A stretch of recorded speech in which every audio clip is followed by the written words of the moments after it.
Do you ever have a moment where you suddenly have a mega brilliant idea?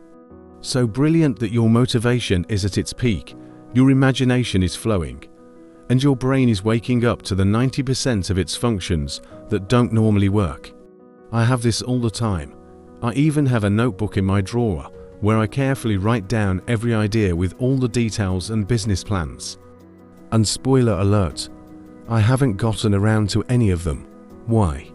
Because our so-called motivation is a pure myth, like the fact that the human brain works at 10%. True motivation is a fire that won't burn unless you put a lot of effort, time, and perseverance into it. It's a result, not a prerequisite. That's why the euphoria of a new idea fades so quickly, leaving room for doubt and fear. There's a spark, but no kindling. Jeff Haden's book is not about spark, it's about brushwood. The author doesn't play tricks on the reader and tells them not what they want to hear, but what they need to hear. He takes off the rose-colored glasses, rips off the band-aid, brings them down to earth. Call it what you will. There are no cliched advice from motivational coaches and inspirational speakers. This book is about how to work. To work so that success does not happen with the spontaneity of winning at the casino, but is guaranteed and inevitable.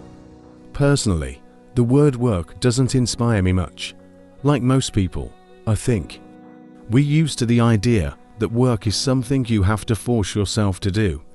That routine is boring and uninteresting.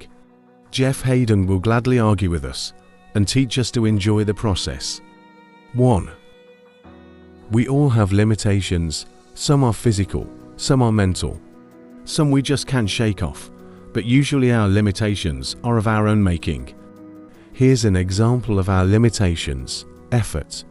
It's easy to convince ourselves that we've done enough.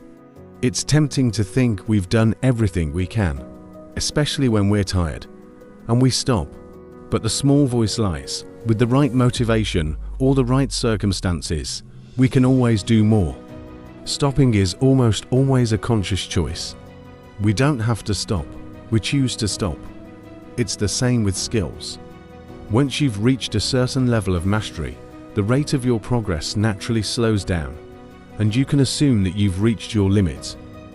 But that's not true.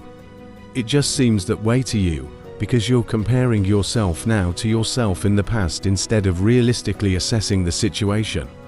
You're looking at how far you've come instead of how far you can go. 2. Stop comparing yourself to yourself. Stop comparing yourself to others. Find a real superstar and watch them in action. Whether it's a speaker, musician, actor, athlete, or entrepreneur, try to emulate their exceptional skills, exceptional experience, exceptional talent. Even though you may never reach the bar, if your bar is pro level, you will still automatically set more difficult goals and achieve them. 3. Some people have certain qualities that you don't have yet, but you also have qualities that others don't have. You don't need a gift, only yourself, perseverance, and a willingness to work hard. Effort and perseverance are the true source of talent.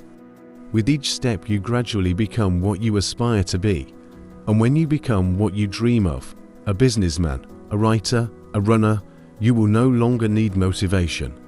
4.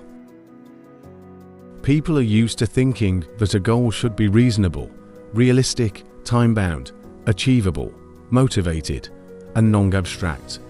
A goal cannot be motivated. You cannot justify a goal after the fact. It either has meaning or it doesn't. The more actively you try to find, invent, or fabricate that meaning, the less likely you are to achieve it. Time constraints are another problem.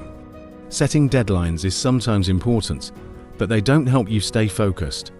Most goals add complexity to our already complicated lives. Achievability is also not helpful. The easier a goal is, the less inspiring it is. Goals that are too achievable are just ordinary tasks. 5. No one gets enough positive feedback. We are our own harshest critics. Feedback is fundamentally about comparison. If your boss says, "You did a great job," what he's really saying is, compared to your stated and unstated standards, you did a relatively good job. The same thing happens when you evaluate yourself. Essentially, you compare the results to what you expect from yourself. However, you will never be satisfied if you compare that result to the final goal.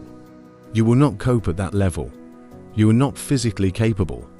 The only recipe for not being disappointed in yourself in the process of achieving a goal is to focus on the process, not the result. 6. Most people who try to stick to a schedule gradually lose their resolve until they finally give up on the unpleasant task because they couldn't say no. The hardest part about sticking to a process, a new habit, or simply trying something new and challenging is saying no to yourself. For example, you want a day off and you can't say no. Ultimately, you end up doing things you didn't plan to do ... or not doing things you plan to do. So what's the best way to say no to yourself? It's simple. Stop saying I can't and start saying I won't.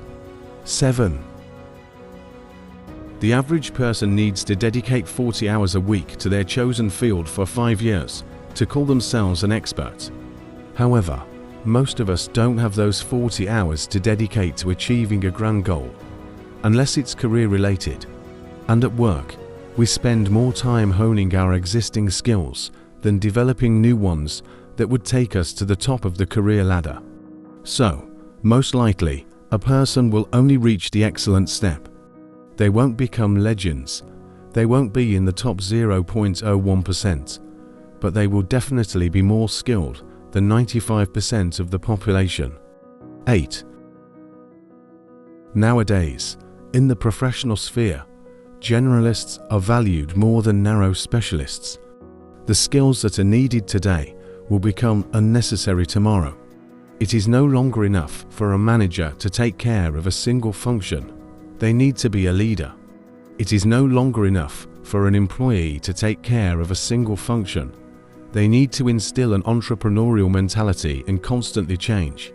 Specialized knowledge is increasingly becoming a commodity, so people who have a broad base of flexible skills and can apply them to perform a variety of functions and solve all kinds of problems are now valued. 9. Take a step back and look at your life in stages. If you are 30 now, and if nothing happens, you'll live to be 80 on average. That is, you have about 8 to 10 5 to 7 year periods ahead of you. So, your future life can be divided into 8 to 10 stages, during which you can realistically manage to conquer 8 to 10 grandiose goals. Even if each of your goals takes 5 to 7 years, you have enough time to become a serial achiever, a person who conquers first one goal, then another, and all this in combination with hard work and a successful career. This approach will turn you into a multifaceted personality. You can be this, and that, and that. 10. Maslow's hierarchy of needs is based on the theory that our mental health is directly dependent on satisfying our inherent human needs in order of priority. The reward for completing each level is self-affirmation. We all need health. We all need strong family relationships. We all need income that meets our needs, not wants, needs. It is impossible to actively pursue a goal that is not designed to fix the situation with basic needs, because you will always feel guilty that you are wasting time. Thank you for being with us and listening to these 10 short stories from the book The Myth of Motivation. I hope they inspired you to new achievements and changed your perspective on motivation. Don't forget, true motivation comes from within and requires constant work and belief in your own strength. If you like this video, please like, comment and subscribe to stay up to date with new stories and tips.